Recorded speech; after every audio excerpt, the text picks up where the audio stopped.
பூஜை இல்லை சுவாமி. இறைவா இறைவா உயிர்களை நீ காப்பாய், அழிப்பாய் இந்த கரோனாவை உலகத்தையே காப்பாய்.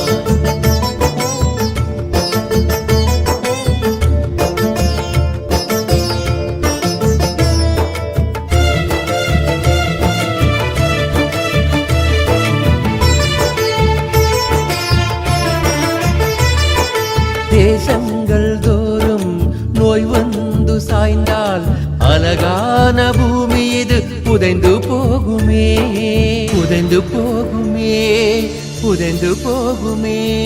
தேசங்கள் தோறும் நோய் வந்து சாய்ந்தால் அழகான பூமி இது புதைந்து போகுமே.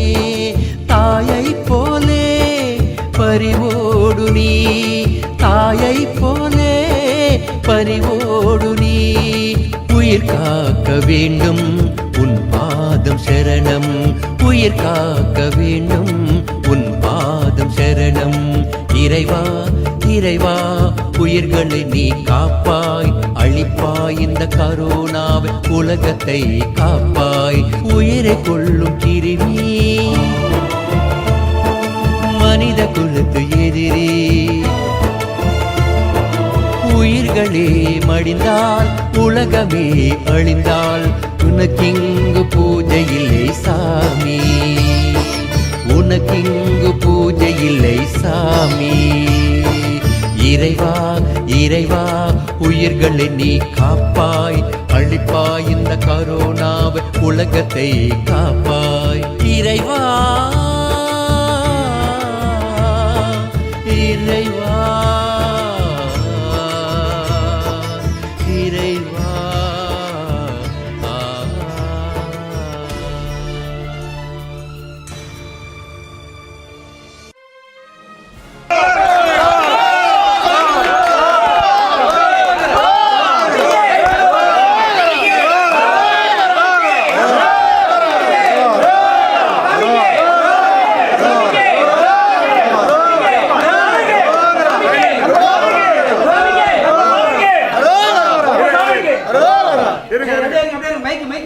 கருப்புசாமி உத்தரவிட்டு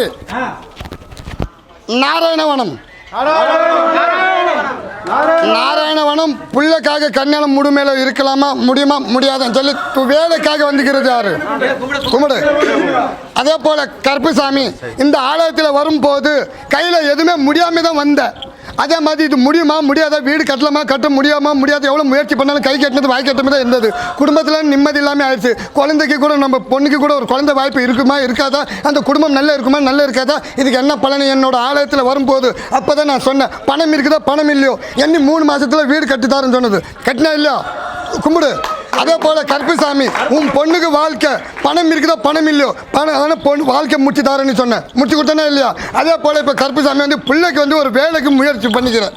அந்த வேலை வருமா வராதா, அதுக்கு என்ன பண்ணுறது என்ன செய்யறதுன்னு ஒன்றுமே புரிய மாட்டேங்குது. அதே போல் வேலைக்கு நெஞ்சு கொஞ்சம் பணம் கட்டி ஏமாந்துட்டேன். அதனால் இந்த வேலை போட்டி கொடுக்கணும். அதே மாதிரி பணம் கட்டினாலும் கட்டி போனாலும் இந்த வாட்டி நான் வேலை முடிச்சு கொடுத்துட்றேன். அதே மாதிரி குடும்பத்துக்கு நான் காப்பாற்றி கொடுத்துட்றேன். அதே மாதிரி போட்டி போகாமல் எது இருந்தாலும் நான் சரி பண்ணி கொடுத்து இன்னைக்குலேருந்து நான் குடும்பத்தில் 10 பேரில் நிம்மதி வாழ்ந்த மாதிரி பலி போட்டி கொடுத்தா போதுமா? நான் கருப்புசாமி காப்பாற்றி கொடுத்துட்றேன்.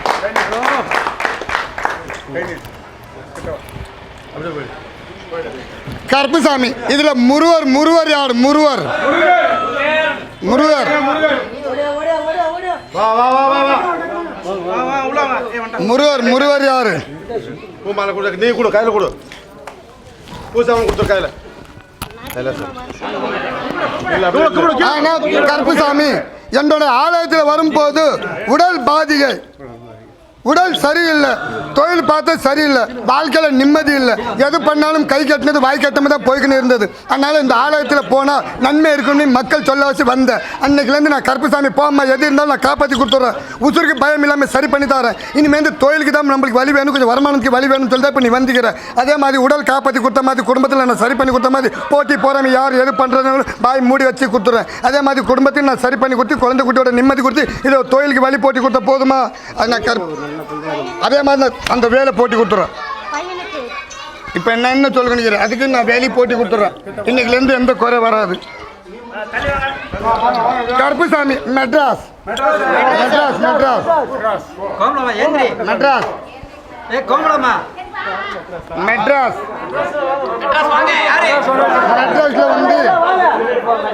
மெட்ராஸ்ல வந்து ஆட்டோ டிரைவர் ஆட்டோ டிரைவர் கும்பிடுங்க எல்லா பேரு. நாங்க வந்து புது ஆட்டோ வாங்கணும்னு சொல்லி நினைச்சு வந்துக்கிறது யாரு கும்பிடு. அதனால கருப்புசாமி இப்போ நம்ம வீட்டு கட்டமனை பார்த்து வந்தேன். வீட்டு கட்டமனை வந்து குடும்பத்தில் நிம்மதி இல்லை, வாழ்க்கையிலும் சந்தோஷம் இல்லை. எந்த முயற்சி பண்ணாலும் பின்னால் இருக்கிறவங்க ஒவ்வொரு பொருள் சம்பாதிக்கிறாங்க. நான் எதுவுமே பண்ண முடியல, எது சம்பாதிச்சாலும் கை கட்டினது வாய் கட்டமாக தான் போகுது. அதனால மனசு நிம்மதி இல்லை, மன கோளாறு மன சிக்கலை தான் இப்போ உட்காந்துக்கிறேன். அதனால இப்போ இருக்கிற சூழ்நிலை மாற்றி அமைச்சு கொடுத்து நானும் நான் மக்களுக்கு காப்பாற்றணும். அதே போல் கருப்புசாமி நானும் என் கையோட சாதிக்கணும். அதே போல் நானும் ஒரு சொந்த வண்டி வாங்கலான்னு இப்போ முடிமையில் வந்துக்கிறேன். அந்த வண்டி எடுக்கலான்னு பார்த்த கூட ஒரு டைம் நேரம் காலம் ஆப்பிட மாட்டேங்குது. அது கருப்புசாமி நினைச்சா முடியும்னு சொல்லி வந்துக்கிறேன். அதே மாதிரி என்ன 48 நாளில் பணத்துக்கு நான் வழி போட்டி கொடுத்து குடும்பத்துக்கு நான் காப்பாற்றி கொடுத்து அதே மாதிரி அடுத்த டீப் வரும்போது என்னோட ஆழத்தில் பௌர்ணமிக்கு வரும்போது சொந்த ஆட்டத்தோட வர வச்சு கொடுத்தா போதுமா? அது நான் கருப்புசாமி காப்பாற்றி கொடுத்துறேன். இது கேரண்டி ஆட்டோ. கருப்புசாமி கிம்பலாகத்து திமக்குலாங்கு கருப்புசாமி பூந்துமல்லி பொண்ணுங்கள் கூட காப்பாற்றுறதுக்கு வழி இல்லாமல் பெற்றது பொறுப்பு. இப்போ பொண்ணுங்க வளர்க்குறது இன்னொரு வார்த்தையில் புரியுதா? அதனால் இப்போ இருக்கிற வாழ்க்கையில் வந்து பொண்ணு நல்ல மாதிரி படிக்கணும்னு சொல்லி நீ நினச்ச. ஆனால் அந்த பொண்ணு வந்து இப்போ பேச்சு கொஞ்சம் மாறி நடக்குது. உன்னவா பையா கும்பிடு. அதனால் அந்த பொண்ணு வந்து எங்கள் பேச்சு கேட்கணும். அந்த பொண்ணு வாழ்க்கை நல்லா இருக்கணும். அந்த பொண்ணு படிப்பு கரெக்டாக இருக்கணும். அதே போல் உன்னோட உசுர் காப்பாற்றின மாதிரி உனக்கு ஒரு வேலைக்கு வழி வேணும்னு சொல்லி வந்துக்கிறேன். கரெக்டாக கும்பிடு. அதனால் கருப்புசாமி நான் வந்து ஏதோ காய்கறி வியாபாரம் பண்ணணும். என்ன வியாபாரம்? காய்கறி வியாபாரம். அந்த காய்கறி வியாபாரம் பண்ணுறதுக்கு வழி வேணும். அதுக்கு கொஞ்சம் பணத்துக்கு யாரும் உதவி பண்ண மாட்டேன்றாங்க. கருப்புசாமி உசுர் கொடுத்ததுக்கு லாபம் இல்லை, தொழிலுக்கும் வழி போட்டி கொடுன்னு சொல்லி வந்துக்கிறேன். அது முன்ன உசுர் கொடுத்தேன், இப்போ தொழில் ரெடி பண்ணி தரோம். பொண்ணும் பேசி கேட்குற மாதிரி பண்ணி கொடுத்துறோம். படிப்பில் நம்பர் 1 பண்ணி தரேன். எந்த சிக்கல் எல்லாமே நான் சரி பண்ணி கொடுத்துறேன். 48 நாளில் முடிச்சு தரேன். அது நான் ஓகே பண்ணி கொடுத்துறேன். இந்த கண்ணி நீ சாப்பிட்டுடு. இன்னைக்குலேருந்து உடலுக்கு எந்த பாதிக்கும் வராது.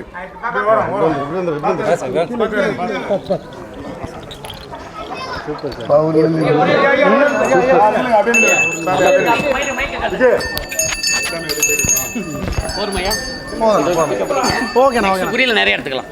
ஓகேவா? அடுத்து செட் பண்ணி எடுத்துக்கலாம். ஓகே, இங்கே முன்னாடி செட் பண்ணிட்டு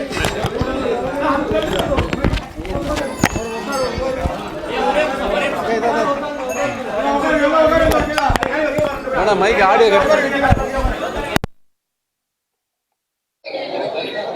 18ஆம் படி கருசாமி.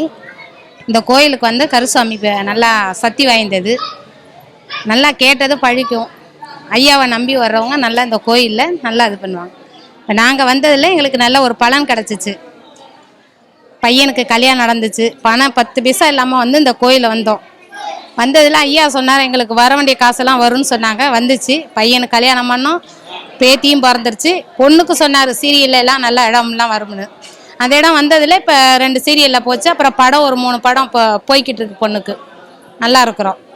அதுமாரி வீடு வாசலாம் வாங்கணும். எல்லாம் இப்போ ஒவ்வொரு சொன்ன மாதிரி ஒவ்வொன்றும் பழிச்சிக்கிட்டு வருது. எங்களுக்கு நல்லா நடக்குது. சொல்லு பேர் கற்பகம் என் பேர். நெசப்பாக்கத்துலேருந்து வரோம். நாங்கள் அங்கே பார்த்து கேட்க நாங்கள் நெசப்பாக்கத்துலேருந்து வரோம். நாங்கள் ஒருத்தர் சொல்லி தான் வந்தோம். எங்களுக்கு எல்லாம் நடந்துருக்கு. அதான் நம்பி நாங்கள் வரோம். ஒரு 3 வருஷமாக வரோம். 3 வருஷமாக வரோம். எங்களுக்கு நல்லா திருப்தியாக இருக்குது. குழந்தை இல்லாதவங்களுக்கு குழந்தையும் கிடைக்குது. எல்லாமே குடும்பத்தில் ஏதோ சந்தோஷம். நாங்கள் ஏதோ ரொம்ப கஷ்டப்பட்டோம். அதனால் 10 ரூபா கையில் எந்த நேரம் பார்க்குறோம். நாங்கள் வேண்டியது நிறைய இருக்குது. சொல்கிறது நல்லா பழிக்குது. எங்களுக்கு ரொம்ப பிடிச்சிருக்குது. எங்களுக்கு தான் வேறு டைம் இல்லாத இருக்கிறோமாக்காண்டி நாங்கள் வந்து போகிறோம். வந்து பார்த்துட்டு தான் போகிறோம். இப்போ வேண்டியது வந்திருக்கோம். இல்லை பையனுக்கு கல்யாணம் வேணும் வர கேட்டிருந்தோம். அது முடிஞ்சிருக்குது. அதனால் அவரால் எங்களுக்கு கொஞ்சம் காசு வர வேண்டியது இருக்குது. அதனால தான் கேட்க வந்திருக்கோம். நாங்கள் வந்து திருப்பதியில் தான் வந்திருந்தோம். இப்போ ஐயா இங்கே இருக்கிறதுனால இங்கே வந்தோம். ஒரு வருஷமாக வந்தோங்கிற மணிப்பூசாரி. எங்களுக்கும் ஒருத்தர் சொன்னாங்க இந்த மாதிரி நீங்கள் போங்க, உங்கள் பொண்ணு கல்யாணம் ஆகலை, வீடு கட்டணுன்றீங்க. அதுக்கப்புறம் எனக்கு வந்து ஒரு 6 மாதத்தில் பொண்ணுக்கு நிச்சயதார்த்தம் வந்துடுச்சு. வீடும் அதே மாதிரி 3 மாதத்தில் ஸ்டார்ட் ஆயிடுச்சு. அங்கே ஆந்திராவில் வந்து திருப்பதியில் இருக்காரு. அங்கே இருக்கும்போது திருப்பதி, சித்தூர், பெங்களூரு, மதுரை, திருப்பூர் எல்லாம் வர கோயம்புத்தூர்லேருந்து கூட வந்துக்கிறாங்க. அங்கே பார்த்தோங்க. நாங்கள் இப்போ ஆயிப்போச்சு 7 மாதம் ஆயிடுச்சு. திணி இப்போ வந்தேன், பார்த்துட்டு போகலாம் ஐயா வந்துட்டு இப்போ வந்தேன். லாக்டவுனுக்கு முன்னே பார்த்தேன், இப்போ பார்த்துட்டு போகலாம். ஏதோ பையனுக்கு வேலை போனோம், சும்மா இருக்கமே, சரி பையனுக்கு வேலைக்காக ஒரு இடத்துல காசு கொடுத்து ஏமாந்துட்டேன். சரி ஏதோ ஒரு ஐயா கிட்ட ஒரு குறி வந்ததுமே ஏதோ அறுவாள் மேலே நின்று ஐயா ஒரு இதுவாக சொன்னார் அதிசயத்தை.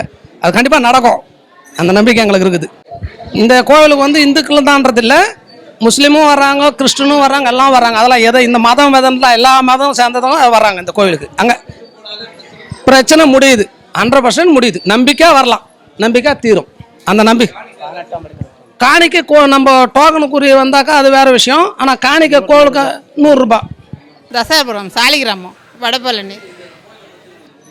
எங்கள் வீட்டுக்காரர் நீங்கள் இந்த கோயிலுக்கு வா, நம்ம ரொம்ப கஷ்டப்படுறோம் வா, எங்கள் வீட்டில் ரொம்ப சூழ்நிலையெல்லாம் மோசமாக இருக்குது. நான் இங்கே வந்தேன், என் பையன் தான் என்னை போன 3ஆம் செவ்வாய்க்கிழமை கூட்டிகிட்டு வந்துச்சு. சாமி வந்து எனக்கு பொங்க வை, உன்னை நல்லா வச்சுக்கிறேன், உன் பிள்ளைக்கு வேலை வாங்கி தரேன்னுச்சு. என் பிள்ளை போன திங்கக்கிழமை ஒரு வேலைக்கு போய்கிட்டு இருக்கான். கருப்புசாமி கோயிலுன்ட்டு வந்தோம், கேட்டுக்கிட்டு வந்தேன். எனக்கு இந்த ஊர் கூட எனக்கு இன்னும் தெரியாது. அருள்வாக்கு கேட்டேன் போன செவ்வாய்க்கிழமை 3ஆம் செவ்வாய்க்கிழமை சொன்னாங்க. இன்ன வரைக்கும் எனக்கு என்ன எடுத்துட்டு வரணும்னு எனக்கு தெரியாது. நான் சாமிக்கு இன்னைக்கு என்னை பொங்கல் தான் வைக்க சொன்னிச்சு, பொங்க வச்சு சாமி கும்பிட்டேன். எனக்கு நிம்மதி இருக்கு, சந்தோஷமா இருக்கேன், கொஞ்சம் கவலை இல்லாம. என் பிள்ளை வேலை செய்யறான், இன்னைக்கு வேலைக்கு போயிட்டு இருக்கான்.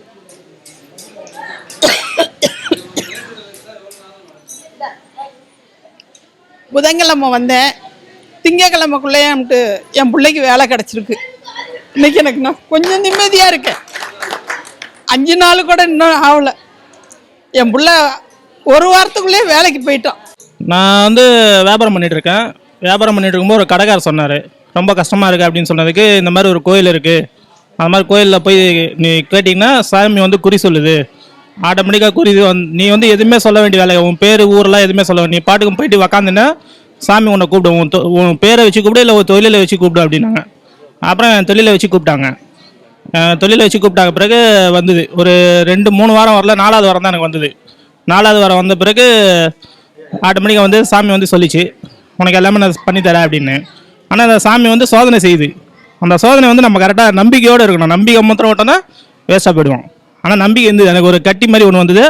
ஒரு 5 நாளைக்கு அவஸ்தைப்பட்டேன். நானும் என்னென்னமோ மருந்து இதெல்லாம் போட்டு பார்த்தா எதுவுமே மசியல. அது அந்த கட்டியோடய அந்த வண்டியிலேயே திருப்பி இங்கே வந்தேன். அங்கேருந்து இங்கே ஒரு ஃப்ரெண்டோட கூட்டின வண்டி வந்த பிறகு இங்கேருந்து ஒரு எலுமிச்சம்பழம் ஒன்று கொடுத்தாங்க. அதை மந்திரிச்சு கொடுத்தது வீட்டுக்கு போய் சேர்ந்து வீட்டில் கூட உடையல. மறுநாள் நைட்டோட நைட்டாக எப்படியோ உடஞ்சிக்குது. அதுக்கு முன்னாடி நானும் என்னென்னமோ மருந்து இதெல்லாம் போட்டு பார்த்தா, தைலம் மஞ்சள் குங்குமம் என்னென்னமோ தடைகிட என்னென்ன பண்ணணுமோ அதெல்லாம் நானும் பண்ணி பார்த்தேன். வலி இருந்தாலும் கட்டி உடையல எனக்கு. அதுதான் மெயின் எனக்கு நம்பிக்கை வந்துச்சு இந்த கோயிலில். கல்யாணத்துக்கு இப்போ தான் ஒரு இடம் வந்துருக்குது. அது வந்து கேன்சல் ஆயிடுச்சு. ஆனால் இப்போ திருப்பி முச்சி தரேன்னு சொல்லிக்குது சாமி. 5 இங்கே வந்து போனால் நைட்டோட நைட்டாக அந்த கட்டி உடஞ்சி போச்சு. அதில் தான் எனக்கு நம்பிக்கை எனக்கு முதல்ல வந்தது. அது இல்லாமல் இங்கே வந்து போன பிறகு தான் ஆக்டிவா வண்டி வாங்கியிருக்கேன். நானும் 10 வருஷமாக வியாபாரம் பண்ணிட்டு இருக்கேன். இதெல்லாம் சைக்கிளில் தான் வச்சு சுற்றி நின்றேன், எந்த இதுவும் கிடையாது. ஆனால் இங்கே வந்து போன ஒரு 4-5 வாரத்துலேயே வண்டி வாங்கியிருக்கேன். வண்டி வாங்கின பிறகு நம்மளாம் நினச்சா கூட வர முடிய மாட்டேங்குது. அந்த குறிக்கு சாமி அருள் இருந்தால் மட்டும்தான் வர முடியுது. இப்போ ஆரம்பத்துலேருந்து இப்போ லாக்டவுன் முடித்த பிறகு 3ஆவது வாரமாக நானும் கண்டினியூவாக வந்து நிற்கிறேன். நாங்கள் வந்து குறியக்காரர் நெருக்குறோம், காட்டில் தான் வாழ்வோம். இருந்தாலும் இந்த கருப்பசாமி புண்ணியத்தில் எங்களுக்கு இவ்வளோ தொழில் கொண்டு வந்து சேர்த்து விட்டுச்சு. ஆனால் குழந்தை இல்லாதவங்க அனைத்து பேருக்கு குழந்தை கொடுத்துருக்குறாங்க. நானும் குழந்தை இல்லாத நானும் கோயிலுக்கு வந்திருக்கேன். குழந்தை கிடையாது. இந்த வருஷம்ல அடுத்த வருஷத்துக்குள்ளே எனக்கு குழந்தை கொடுக்குறேன்னு சொல்லியிருக்காரு கருப்பசாமி. அடுத்த வருஷத்துக்குள்ளே குழந்தை கொடுத்துட்டா நான் 3 கடை வெட்டி இந்த கோயிலுக்கு அன்னதானம் பண்ணி விடுறேன்.